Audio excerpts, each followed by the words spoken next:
नमस्कार शेतकरी मित्रांनो, शेतकरी शेअर मार्केट चॅनलमध्ये आपल्या सगळ्यांचे स्वागत आहे.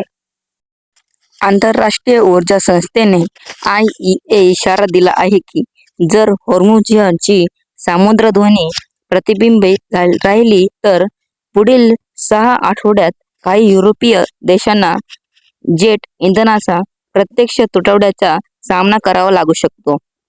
IEA मते मध्य पूर्व युरोपच्या जेट इंधन वापरापैकी अंदाजे 75% पुरवठा करते आणि हा प्रदेश ऐन उन्हाळी प्रवास हंगामात प्रवेश करत असतानाच तुटवड्याचा धोका वाढत आहे.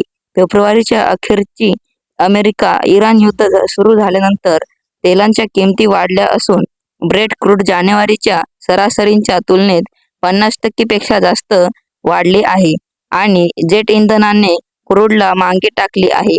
अमेरिकेच्या गल्फ कोस्टवरील जेट इंधन जानेवारीच्या सरासरीच्या तुलनेत अंदाजे 90% वाढले आहे. धन्यवाद.